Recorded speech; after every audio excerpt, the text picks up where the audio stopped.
In this episode, I share my views on play. What is play, the importance of play, different perspectives of play, the current state of play, and some ideas on how we can bring more play into the world. The idea of play that I like the best comes from Catherine Garvey. In her book titled Play, she defines play as a range of intrinsically motivated activities done for recreational pleasure and enjoyment. I think the key words here are intrinsically motivated. The motivation is key to the kind of play I am referring to. When an activity is done with an intrinsic motivation, that activity is done because it is enjoyable and interesting to you, not because of any outside incentive or pressures like rewards or deadlines. When an activity is done with an extrinsic motivation, when you're doing an activity for some external reward or you're trying to avoid some punishment, that activity becomes more like work. So play could be, goofing around with science. It could be origami or haiku or woodworking or, really almost anything as long as it is done with the right motivation. And some activities, even though they may look like play, are not actually play. For example, organized sports where, children are following directions of adult coaches while parents are on the sidelines cheering their every move, that may not actually be play. Play is self-controlled and self-directed. So it's pretty much universally accepted that play is essential for human well-being. Many scientific studies have shown that, play stimulates creativity, increases our openness to change, improves our ability to learn, provides a sense of purpose and mastery, which are two key motivators to increase productivity. It increases our attention span and ability to solve problems. It supports the development of emotional maturity, and it improves our ability to make decisions. So there are at least 4 different ways of looking at play. So one way that you could look at play is from a biological, social, emotional perspective. A second way is from a creativity perspective. A third way is from a philosophical perspective. And a fourth way is from, a spiritual or a religious perspective. So I'll start with the biological, social, emotional perspective. Dr. Peter Gray does a great job of explaining why play came about in the course of natural selection and what is the evolutionary function of play. So I will just summarize his ideas here. So play is a process of nature that is within all mammals. Those mammals that have the largest brains and the most to learn are the ones we find who play the most. Human children, when they're free to do so, play far, far more than do other young of any other mammals. In fact, humans are designed to play through their whole life. From a biological evolutionary perspective, play is nature's means of ensuring that young mammals acquire the skills that they need to develop successfully into adulthood. In play, mammals develop fit bodies, they practice physical skills that are crucial to their survival, and they practice social and emotional skills. By playing together, they learn to cooperate with one another, learn to be in close vicinity with one another without losing their tempers, which is very important for social animals to develop. And in risky play, they learn to take risks, to experience fear without losing their heads, a lesson that can save their life in the course of a real emergency. So biological research shows that there is a biological platform for play. Jacques Panksepp discovered the play circuitry in mammals, which shows that play is not just socially constructed. In fact, play deprivation inhibits normal brain development. Play deprivation can lead to depression, cognitive decline, and poor social skills. Brian Sutton Smith said in this regard that the opposite of play is not work, it is depression. And the learning research shows that play is critical for learning. Scientists have discovered that it takes approximately 400 repetitions to create a new synapse in the brain, unless it is done in play, in which case it only takes 10 to 20 repetitions. Anthropology research shows that children in hunter-gatherer cultures are among the brightest, happiest, cooperative, well-adjusted, and resilient children that anthropologists have observed anywhere. Children in these cultures are free to play and explore on their own without adult guidance all day long from dawn to dusk, essentially every day. Adults in these cultures say that, we have to let them play because that is how they learn the skills that they need to acquire to grow into adulthood. So the next perspective of play I will mention here is the creativity perspective. From a creativity perspective, John Cohn had some pretty cool thoughts. He said, when you're playing, you're in it, you're exploring, you're, not worrying about the outcome, you're bold. Life has a way of kind of wringing play out of you. In tight times, we tend to squeeze the fun out of things and we forget to play. We forget to be creative. We forget to be into that kind of blissed out, bold kind of mood. And when you squeeze the play out of work, it just becomes work. The harder it gets, the harder you have to play. So I thought that was a cool quote. So in order to be creative, play is a crucial element. There was a study where one group of people were asked to do a creative task, and another group of people were asked to do the same creative task, but pretend that they were a 7-year-old kid. So the group that pretended that they were a 7-year-old kid had about a 30% more creative output. The next perspective of play is the philosophical perspective. There's a quote that is attributed to Plato, but is most likely written by somebody else. And the quote is this, that you can discover more about a person in an hour of play than in a year of conversation. So I think there's some truth to this. Jordan Peterson also has a great take on play from a philosophical perspective. He says, quote, life isn't a game, it is a set of games. The rule is never sacrifice victory across the set of games for victory in one game. That is what it means to play properly. You want to play so that people keep inviting you to play. That is how you win. You win by being invited to play the largest possible array of games. You do that by manifesting the fact that you can play in a reciprocal manner every time that you play, even if there is victory at stake. That is what makes you successful across time. There's a mode of being that transcends the particularities of the localized contest. And to act morally is not to win today's contest at the expense of the rest of possible contests. The person who is the master at being invited to play the largest possible number of games is also the same person that goes out forthrightly to conquer the unknown before it presents itself as the enemy at the door. So Jordan Peterson also has some good ideas about how competitive play encourages people to perform at higher levels. There's this idea out there that kids should not play competitive games and that kids should only play cooperative games. The problem with this idea is that competitive games are by nature cooperative.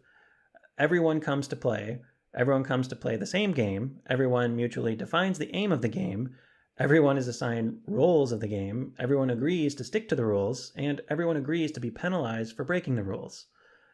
Everyone is trying to improve their skills simultaneously, and everyone is trying to be a good player so that they can play many games. All this is cooperation. James Altucher is another great thinker when it comes to looking at play from a philosophical perspective. He has some great tips for mastering any game, and he connects these tips beyond just the games, but to life itself. He says that the best games are a metaphor for life. Studying the subtleties of games is like studying life. Generally, if you are good at one game, you can be good at almost any game. Similar to how once you learn how to speak one new language, it is easier to learn how to speak a third or fourth new language. So if you are good at chess, you can easily become a good poker player. And if you're good at games in general, you could easily become good at life. So I'll just run through some of James Altucher's tips about games here because I think that they are very insightful when it comes to enhancing one's play. So the first tip is to look at all of the candidate moves. In other words, list all the options that can happen. Don't go deeply down any of them, and then start to look slightly deeper down each one and see which options you can, just quickly eliminate off the bat. This saves you a lot of mental energy and time. And in fact, this one technique just raises your IQ. Another tip is to not take too many risks. Games are all about taking risks. So if you take too many risks, you'll always lose. Of course, you shouldn't take too few risks either. Another tip is to look for the shortcuts. Every game and almost every life situation has shortcuts, ways that you can get better without learning the entire literature of the game from beginning to end. The next tip is to play people better than you. They say that you're the average of the 5 people you spend your time with. So if you're starting out in business, work first for a good company that has a high profit margin. This is a good business run by good businessmen, so you can learn from them. And if you can't directly learn from them, read from them, study what they do, break it down, and don't waste your time with people who will bring you down. Another tip is to study the history. Every game, every industry has its history, a history of successful business models, of successful people, of styles in which the game was played, of colorful personalities. If you don't love the history of what you want to master, then you will never master it. Another tip is that a bad plan is better than no plan at all. Having a plan gives you several things. For one, it gives you the realization that you need a plan. Second, it gives you opportunities to see if that plan is not working. Next, it gives you ways to analyze when the plan goes awry. And finally, it gives you a chance to change the plan if it's not working. Having no plan gives you none of these opportunities to get better. And the last tip I will list here from James Altucher is to love the people you are playing with. The last perspective of play that I will discuss here is the spiritual or religious perspective. From a spiritual or religious perspective, one might say that play is God's gift that makes life on earth worthwhile. One of the reasons why I think the Hare Krishna religion is the best religion is because the depictions of play among Krishna or God and his friends and relatives are just so moving and beautiful and fun. When Krishna was a boy, Krishna had the, quote unquote work of tending calves. He was a cowherd boy. Cows and calves pretty much take care of themselves most of the time. So this gave Krishna and his friends ample time for play. Krishna and his friends engaged in all sorts of play, such as arm wrestling, stick fighting, imitating peacocks, dancing, hide and seek, running races, tag, catch. They tell riddles, they do role-playing games, they play chess, and, so many other varieties of play. Sometimes during a game, there are even quarrels that break out about, someone breaking the rules, and there are debates about who the winner was. So that banter arises out of love, and it attracts everyone who hears it. The difference between play in the material world and play in the spiritual world is that play in the material world is primarily motivated by one's own desire for enjoyment and pleasure, whereas play in the spiritual world is entirely motivated by the desire for Krishna's enjoyment and pleasure. In fact, Krishna's friends have no desire or even ability to enjoy play without Krishna. What sustains them is not, the acts of sliding, wrestling, or throwing balls, but rather what sustains them is their success in bringing Krishna happiness. So those were the 4 different perspectives of play. So now I want to talk about what is the current state of play, at least in America.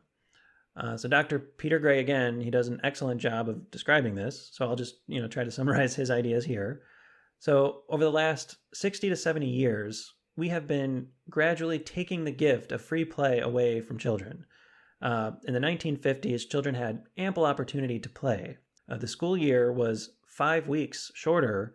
The school day was 6 hours long. And in elementary school, 2 of those hours were outdoors playing. They had half-hour recess in the morning, half-hour recess in the afternoon, and they had a full hour at lunch. Students were never in a classroom for more than an hour at a time or for more than 4 hours a day. Homework was not a big deal, and there was no homework for elementary school children. Children were free to play for hours a day outside of school, all day on weekends and all summer long. The reason why play declined is because of the increased weight of school. A schoolish view of child development took root in society. This is the view that children learn best from adults.